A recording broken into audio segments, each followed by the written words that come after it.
나만 장군에 대해서 오늘 저와 여러분들이 한번 생각해 보도록 하겠습니다. 자, 열왕기하 5장 1절서부터 마지막 절까지 읽어야 되는데 가장 중심되는 구절 몇 절만 읽겠습니다. 자, 10절 한번 읽으세요. 엘리사가 사자를 그에게 보내 이르되 너는 가서 요단강에 몸을 7번 씻으라. 내 살이 회복되어 깨끗하리라 하는지라. 나아만이 노하여 물러가며 이르되 내 생각에는 그가 내게로 나와서서 그의 하나님 여호와의 이름을 부르고 그의 손을 그 부위 위에 흔들어 나병을 고칠까 하였도다. 다메섹강 아바나와 바르발은 이스라엘 모든 강물보다 낫지 아니하냐. 내가 거기서 몸을 씻으면 깨끗하게 되지 아니하려 하고 몸을 돌려 분노하여 떠나니 그의 종들이 나와서 말하여 이르되 내 아버지여 선지자가 당신에게 큰 일을 행하라 말하였더면 행하지 아니하였으리이까. 하물며 당신에게 이르기를 씻어 깨끗하게 하라 함이리이까 하니 나아만이 이에 내려가서 하나님의 사람의 말대로 요단강에 7번 몸을 잠그니 그의 살이 어린아이의 살같이 회복되어 깨끗하게 되었더라. 그의 살이 어린아이의 살같이 회복되어 깨끗하였더라 이렇게 나오고 있죠. 자, 15절 16절 한번 다시 한번 읽어봐요. 나아만이 모든 군대와 함께 하나님의 사람에게로 돌아와서 그의 앞에 서서 이르되 내가 이제 이스라엘 외에는 온 천하에 신이 없는 줄을 아나이다. 청하건대 당신의 종에게서 예물을 받으소서 자, 하니 예물을 받으라고 강력하게 얘기하죠. 그럴 때 엘리사는 어떤 반응을 보입니까? 16절 이르되 내가 섬기는 여호와께서 살아계심을 두고 맹세하노니 내가 그 앞에서 받지 아니하리라 하였더라. 나아만이 받으라고 강건하되 그가 거절하니라. 그가 거절하니라. 여러분들이 알고 있는 나만 장군 치유에 대한 얘기를 많이 들었을 거예요. 그럼 과연 오늘 이 열왕기하 5장이 치유에 대한 얘기인가 아니면은 은혜의 복음에 대한 내용인가? 오늘 이 부분을 한번 살펴보도록 하겠습니다. 먼저 성경은 어떤 얘기냐? 요한복음 5장 39절 말씀을 한번 보면요. 요한복음 5장 39절 한번 읽겠습니다. 한번 읽어보세요. 요한복음 5장 39절. 요한복음 5장 39절. 너희가 성경에서 영생을 얻는 줄 생각하고 성경을 연구하거니와 이 성경이 곧 내게 대하여 증언하는 것이니라. 성경에서 뭐를 얻는다고 말씀하고 있어요? 영생을 얻는다라고 얘기해요. 그러니까는 이 성경은 어떤 책이에요? 영생의 책. 그러면 어떤 영생이냐? 자, 요한복음 기록한 목적이 나오는데요. 20장 한번 봅니다. 20장 31절. 20장 31절 읽어봐요. 요한복음 20장 31절. 오직 이것을 기록함은 너희로 예수께서 하나님의 아들 그리스도이심을 믿게 하려 함이요 또 너희로 믿고 그 이름을 힘입어 생명을 얻게 하려 함이니라. 오직 이것을 기록하면은 너희로 예수께서 하나님의 아들 누구이심을 믿게 하는 거예요? 그리스도심을 믿고 또 너희로 믿고 그 이름을 힘입어 어떻게? 생명을 얻게 하려 합니다. 그러니까는 성경은 한마디로 얘기하자면 어떻게? 영생의 책인데 누구에 대한 얘기라 그랬어요? 예수 그리스도에 대한 얘기다. 자, 성경은 영생의 책이고 그 다음에 그 내용은 뭐예요? 예수 그리스도에 관한 내용이고 또 그 이름을 믿어서 어떻게 생명을 얻게 한다 이렇게 나와 있어요. 하여튼 성경이라고 하는 것은 영생의 책이고 생명의 책이고 그 내용은 어떻게 예수 그리스도에 관한 거다. 그러니까 한마디로 얘기해서 예수님을 통해 가지고 생명 영생을 얻는 것이 바로 어떻게 성경이다. 그러면 오늘 이 본문의 말씀도 열왕기하 5장 나만 이 사건의 이 내용도 결국 어떤 내용이냐면은 예수님에 대한 얘기고 예수님을 통해서 영생 생명을 얻는 책이에요. 그런데 우리가 열왕기하 5장 나만에 대한 얘기를 들었을 때 대개 어디에다 초점을 두고 이 말씀을 들었는가 하니 치유에 대한 많은 부분을 들었단 말이에요. 그래, 나만 장군이 엘리사의 말처럼 7번 요단강에 내려가서 목욕을 하라 그랬지만 처음은 거절했다가 종들의 말을 듣고 어떻게 합니까? 내려가서 7번 목욕하니까 치유의 역사, 이런 기적이 일어났다, 이렇게 많이 알고 있어요. 그러면 보세요, 성경과 지금 어떻게 충돌을 일으키고 있잖아요. 분명히 성경은 예수님께서 얘기하고 있어요. 요한복음 5장 39절에 성경이 성경의 영생을 기록해 놓은데 이 영생은 결국 누구에 대한 얘기다? 나에 대한, 예수 그리스도에 대한 얘기다. 그러면 성경이 지금 열왕기하 5장도 지금 성경 아닙니까? 구약 성경. 그러니까 예수님께서 그 얘기를 했을 때 당시에 지금 신약 성경을 얘기하는 것이 아니고 구약 성경을 지금 얘기하고 있어요. 그럼 구약 성경 오늘 본문의 내용도 결국 뭡니까? 예수를 통해 가지고 하여튼 사건은 엘리야가 나오고 나만 장군이 나오고 그 다음에 나만 장군을 비롯해 가지고 게하시라고 하는 엘리사의 종도 나오고 그 다음에 나만 장군의 종도 나오고 계집 종도 나오고 또 아람 왕도 나오고 이스라엘 왕도 나와. 이런 사건들 속에서 전체적인 내용은 결국 나만 장군이 엘리사를 통해 가지고 치유받았다라가 아니고 오늘 이 말씀을 축약하자면은 나만 장군이 엘리사의 그 말을 통해 가지고 어떻게 영생 생명을 얻었다, 이렇게 결론이 나와야지 성경이 기록한 목적대로 어떻게 합니까? 나아가는 거예요. 그런데 대부분의 설교는 어떻게 하냐면 치유에 관한 얘기를 하고 있어요. 그러면 치유에 관한 얘기가 나왔을 때는 여기는 어떻게 하냐면은 선지자에 의해 가지고 어떻게 치유받았다.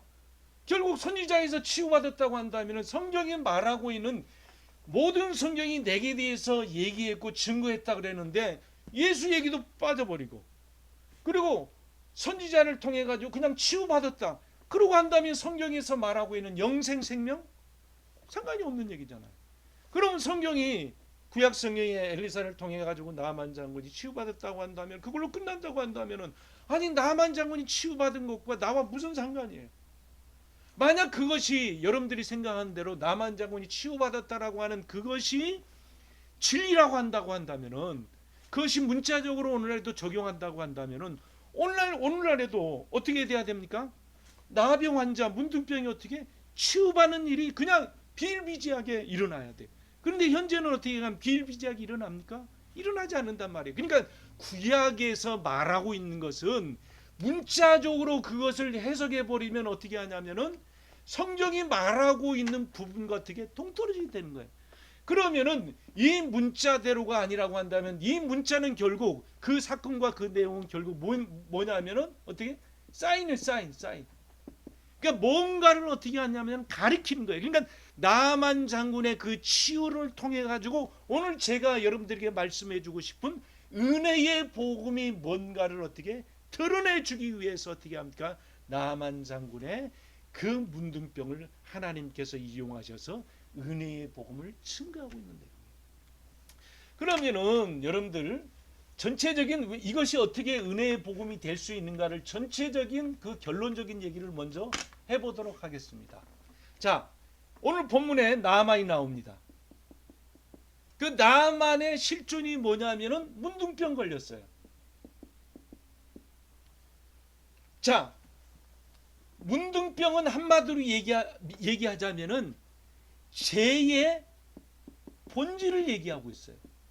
문둥병이 뭘 얘기한다고요? 죄의 본질. 다시 말해서 문둥병이 걸렸다라고 하는 것은 뭐냐면은 어떻게 죄인이라고 하는 거예요. 그러니까 문둥병이 갖고 있는 그 영적인 그 메시지, 영적인 사인이 뭐냐면은 죄인이라는 뜻이에요. 그러니까 어떻게 머리서부터 발끝까지 온전한 죄인이라는 거예요.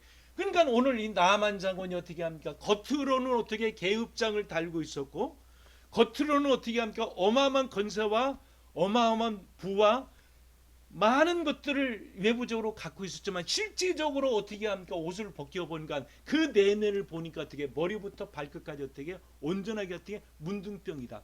그러니까 사람은 태어날 때부터 문둥병으로 태어나는 거예요. 그러니까 문둥병으로 태어나고 다시 말해서 죄인으로 태어나는데 이 죄의 문제를 이 본질적인 이 죄의 문제를 어떻게 해결하느냐.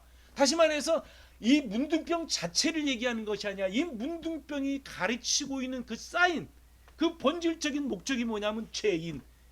그러니까 어떻게 합니까? 이 죄 문제는 권력을 가졌다고 해서 수많은 능력을 가졌다고 해서 이 죄 문제를 해결할 수 있느냐? 해결할 수 없다. 그래서 해결할 수 없어 가지고 누구를 지금 어떻게 합니까? 찾아가는 거 아니니? 엘리사를 찾아가게 됩니다. 그러면 엘리사를 찾아가 가지고 결국 어떻게 이제 치유를 받게 되는데 이 치유를 통해 가지고 지금 뭘 지금 보여주고 있습니까? 이 사람이 이 죄의 문제가 어떻게 해결받았다. 그러면 죄의 문제가 해결받기 위해서는 거기에 지금 어떤 내용이 들어가야 됩니까? 엘리사가 지금 얘기를 했어요. 요단강에서 7번 목욕을 하라. 그럼 그 7번 목욕을 하라고 하는 요단이 갖고 있는 그 의미를 살펴보면은 거기에 어떻게 합니까? 은혜의 복음이 나와요. 요단강에서 씻어라. 어떻게 몇 번 씻어라? 7번 씻어라. 그럼 그냥 요단강에서 그냥 한 번만 씻어도 된다 그러는 것이 아니라 몇 번을 씻으라고 얘기하고 있어요? 7번을 얘기를 하고 있어요. 이 요단에서 7번 씻어라. 이것이 바로 뭐냐면은 문둥병을 쉽게 해가지고 치유하는 거, 문둥병을 어떻게 하면 해결하는 거예요. 그러니까 문둥병이 아까 뭘 지금 사인을 하고 있다 그랬어요? 죄 문제를 해결하는 방법을 어떻게 지금 제시하고 있어요. 그럼 여러분들 다 알죠? 죄 문제를 어떻게 해결받아요? 십자가에 못 박히신 그 예수를 믿음으로만이 어떻게 합니까? 죄의 문제를 해결받는 거예요. 그러니까 오늘 이 본문의 말씀 나만 장군이 어떻게 합니까? 죄의 문제를 어떻게 해결받느냐가 어떻게 그것이 목적이에요.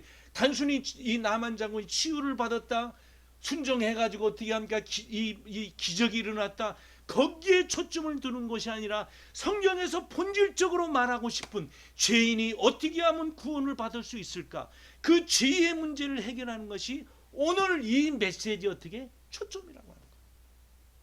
그러면 이 죄 문제를 어떻게 해결받느냐, 문둥병이라고 하는 죄 문제를 어떻게 해결받느냐를 제시한 사람이 누구예요? 엘리사예요. 엘리사. 이 엘리사는 결국 뭐냐면은 신약으로 얘기하자면 이 엘리사가 지금 이걸 치유했듯이 오늘날 엘리사와 같은 예수님께서 인간이 날 때부터 문둥병으로 머리부터 발끝까지 문둥병으로 태어난 그 죄인을 어떻게 고치느냐, 어떻게 치유하느냐 그것에 대한 내용이 어떻게 은혜의 복음 속에 어떻게 다 담겨져 있는 거예요. 엘리사가 요단에서 7번 씻으라고 말했던 이 부분은 결국 어떻게 예수를 통해 가지고 어떻게 구원을 받는가에 대한 제시란 말이에요. 그러면 요단강에 대해서부터 먼저 살펴보도록 하겠습니다. 성경에 요단이 갖고 있는 의미는 뭐냐면은 여호수아 제4장을 한번 봅니다. 여호수아 제4장. 제 메시지는 항상 얘기했다시피 성경을 놓치면 안 됩니다. 성경을 여러분들이 따라오셔야 돼요. 여호수아 제4장 21절 19절부터 제가 한번 읽어볼게요.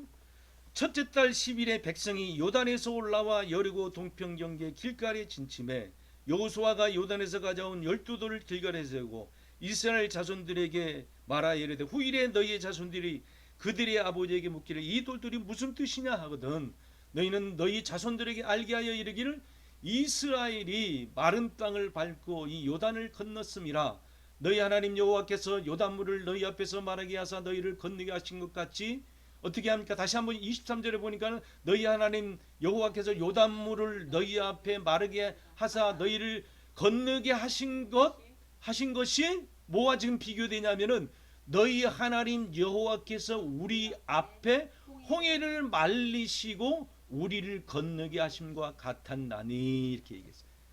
우리 앞에 홍해를 말리시고 우리를 건너게 하신 것과 같았다 그랬어요. 그럼 여러분들, 자, 요단도 하나님께서 말려서 어떻게 건너가게 했고, 그 다음에 어떻게 합니까? 홍해도 어떻게 합니까? 마른 땅같이, 자, 마른 땅처럼 어떻게 건너갔어요. 그러니까 요단 사건과 홍해 사건은 어떻게 같은 내용이라고 하는 거예요. 자, 그러면은 여러분들 성경에서 홍해가 뭘로 기록되느냐? 한번 성경 한번 찾아보겠습니다. 고린도전서 제10장. 자, 말씀을 찾아와야 됩니다. 신약 성경 고린도전서 제10장을 봅니다. 제10장 1절서부터 봅니다. 형제들아, 나는 너희가 알지 못하기를 원치 아니하노니 우리 조상들이 다 구름 아래 있고 바다 가운데로 지나며 모세에게 속하여 다 구름과 바다에서 뭘 받았다 그랬어요? 세례를 받고. 모세에게 속하여 다 구름과 바다가 어디입니까? 홍해. 그것을 이 사도 바울이 뭘로 해석하고 있어요? 세례를 받고 이렇게 얘기했단 말이에요. 이스라엘 백성들이 홍해를 건넜던, 그 다음에 이스라엘 백성의 신세대가 여호수아에 의해 가지고 요단을 건넜던, 홍해를 건넌 건 지도자가 누굽니까? 모세고, 요단을 건넜던 건 지도자가 누굽니까? 여호수아예요. 그러니까 여호수아는 홍해를 건넜고 모세는 어떻게 요단을 건넜고 모세는 어떻게 홍해를 건너는데, 이 요단 사건과 홍해 건넨 사건이 어떻게 이꼴 똑같아요. 근데 이 홍해 사건을 이 지금 바울이 뭐로 해석하고 있습니까? 세례 이렇게 얘기하고 있어요. 그러면 여러분들 이 세례의 의미가 어디서 나옵니까? 복음 바이블 스터디에서 예수님께서 왜 꼭 세례 요한에게만 세례를 받아야 되나? 요단강에서 예수님께서 세례 요한에게 세례를 받죠. 세례를 받는 장면에서 어떻게 하면 그 세례를 통해서 예수님께서 뭐라고 얘기합니까? 모든 의를 이루기 위해서 내가 너한테 세례를 받아야 된다. 그래서 세례 요한은 제사장으로서, 예수님은 어떻게 어린 양으로서 지금 만나고 있는 거예요. 그 어린 양 예수가 어떻게 합니까? 세상 죄를 지고 하는 어린 양 예수가 세례 요한 제사장에 의해 가지고 어떻게 하면 세례를 받는 그 장면을 통해 가지고 어떻게 합니까? 우리 인간의 모든 죄를 어떻게 어린 양 대신 예수에게 다 뒤집어 씌워요. 그랬을 때 어떻게 합니까? 의를 이루게 되는 거예요. 그 의가 뭡니까? 법정적 의예. 그러니까 다시 말해서 한마디로 얘기하자면 의는 뭐냐? 죄 사함을 받았다. 무죄 판결을 받았다. 법정에서 어떻게 어떤 죄인을 향해서 어떻게 합니까? 땅땅땅 두드리면서 어떻게 무죄 판결, 너 죄 없어, 깨끗함을 얻었어, 이렇게 판결을 받은 거예요. 그러니까 이 요단이라고 하는 것은 어떻게, 왜 이 나만 장군이 요단강에서 요단강에서 지금 물에 들어갔다라고 하는 것은 지금 뭘 의미를 하고 있어요? 세례를 받는 건데, 엘리사가 요단에서 지금 목욕을 하라고 얘기했던 것처럼 오늘날 신약 성경으로 이것을 해석하자면 어떻게, 예수님께서 어떻게 합니까? 우리를 위해서 대신 세례를 받아서 우리의 죄를 지고 가는 것을 얘기하고 있어요. 결국 어떻게 하면 요단에서 지금 나만 장군 치유받았다라고 하는 것은 어떻게 합니까? 요단에서 나만 장군 문둥병이라고 하는 이 죄의 문제를 어떻게 해결받는 장면으로 나오는 거예요. 그러면 엘리사가 요단에서 나만 장군에게 7번 목욕을 하라 그랬어요. 그럼 7이 가지고 있는 숫자는 어떤 의미를 갖고 있느냐? 자, 한번 찾아보겠습니다. 레위기, 창세기, 출애굽기, 레위기. 여러분들 계속 잘 따라오셔야 돼요. 왜 7번 목욕을 했냐? 한 번 목욕을 하면 안 되느냐? 7번 목욕을 해야 되느냐? 여러분들 성경에 7이라고 하는 숫자가 굉장히 많이 나오죠. 창세기 2장 3절에 보면 하나님께서 천지 만물을 창조하시고 제7일 날 어떻게 안식하셨어요. 하나님이 피곤해서 안식한 것이 아니에요. 우리의 안식이 아니고 성경에 보니까 하나님의 안식이라 그랬어요. 그 안식이라고 하는 그 말 속에 놀라운 구속사적인 복음이 담겨 있어요. 그러니까는 어떻게 합니까? 구원과 관계된 거예요. 인간의 죄 문제를 어떻게 해결할 것인가 벌써 거기에 다 담겨져 있는 게, 7이라고 하는 숫자는 어떻게 죄 문제를 해결하는 것으로 나타납니다. 자, 여리고성을 몇 바퀴 돌라 그랬습니까? 7바퀴 돌았어요. 그 마지막 날은 어떻게 합니까? 하루에 한 바퀴씩 돌고 마지막 날은 어떻게 7바퀴 돌았어요. 7바퀴 돌 때 어떻게 합니까? 여리고성이 무너져. 여리고성이 뭘 얘기합니까? 장망성, 장래의 망할 성을 얘기해요. 다시 말해서 어떻게 합니까? 그 여리고성을 7바퀴 돌으라는 얘기는 어떻게 완전한 하나님의 복음의 역사로 말미암아 어떻게 죄가 완벽하게 깨어지는 거예요. 그러니까 이 7이라고 하는 숫자는 어떻게 죄와 관련됐고 7이라고 하는 오늘 이 숫자는 어떻게 합니까? 세례에 관계돼. 그러니까 세례가 뭡니까? 물속에 들어감으로 말미암아 우리가 창사되고 그로 말미암아 다시 살아나는 죄 문제가 완벽하게 이쪽이 해결되고 어떻게 합니까? 우리가 구원받는 의미로서 어떻게 합니까? 세례를 얘기하고 있잖아요. 자, 그러면 구체적으로 7이라고 하는 이 숫자가 오늘 세례와 관련돼서 7이라고 하는 숫자가 어떻게 나오는가? 자, 레위기 14장 자, 1절부터 한번 자, 레위기 14장 지금 1절에 보니까 여호와께서 모세에게 말씀하여 이르시되 나병 환자가 정결하게 되는 날의 규례는 이러하니 곧 그 사람을 제사장으로 데려갈 것이요. 이 제사장 결국 누구를 얘기하냐면 예수님을 얘기해요. 나병은 어떻게 하면 죄라 그랬죠? 그럼 신약으로 이것을 해석하면 어떻게 예수께 가야지 죄 문제가 해결되는 거예요. 정결하게 되는 거예요. 그러니까 여기서 이 제사장 결국 어떻게 우리의 어떻게 합니까? 우리의 제사장이 쓴 대제사장인 예수를 얘기하고 있어요. 그러면서 어떻게 합니까? 자, 5절에 보니까 제사장은 또 명령하여 그 새 하나는 흐르는 물 위 질그에서 잡게 하고, 다시 한번 읽습니까? 제사장은 또 명령하여 그 새 하나는 흐르는 물 위 질그릇 안에서 잡게 하고. 자, 질그릇에 맑은 흐르는 물을 담아가지고 거기서 새 한 마리를 잡았어요. 그러면 그 물이 뭐가 되겠어요? 피가 되는 거예요. 피가. 자, 그러면서 이제 6절 봅니다. 다른 새는 두 마리 중에서 다른 새는 산채로 가져다가 어떻게 하면 백향목과 홍색 실과 우슬초와 함께 가져다가. 자, 여기서 백향목, 홍색 실, 우슬초, 이건 뭐냐면은 하나는 피와 관련돼 있고 우슬초는 어떻게 우리를 정결케 하는 거예요. 그래서 저기 그 시편에 보면은 51편인가에 거기 보면 우슬초로 나를 정결케 하게 해달라고. 그러니까 우슬초, 그 다음에 홍색실, 백향, 이건 다 어떻게 하니까 죄 문제를 어떻게 해결받느냐에 대한 이 저기 재료로 하나님께서 어떻게 쓰신 거예요. 자, 그러면서 어떻게 합니까? 함께 가져다가, 자, 새를 살아있는 새, 그다음 거기에 백향목, 홍색실, 우슬초 함께 가져다가 흐르는 물 위에 잡은 새의 피를 어떻게 찍어. 자, 7절에 보니까 나병에게 정결함을 받은 자에게 일곱 번 뿌려 정하다 하고 그 살아있는 새는 어떻게 들에 놓을지니라. 무슨 말인지 알겠죠? 새 2마리를 갖고 한 마리는 어떻게 하냐면은 깨끗한 물에다 거기서 새를 어떻게 목을 틀어가지고 잡아서 피를 내요. 그러면 그 깨끗한 물이 뭐가 돼요? 피가 되겠죠. 그 피가 되었던 그 물을 어떻게 합니까? 다른 질그릇에다가 이 백향목, 홍색실, 그 다음에 우슬초를 어떻게 하면 가져다가 흐르는 그 물에 다른 새 한 마리를 가져다가 어떻게 하면 이 피를 어떻게 합니까? 그 살아있는 새한테 찍어가지고 7번 뿌리는 거예요. 그래가지고 그를 어떻게 놓아주라 그랬어요. 그러면 한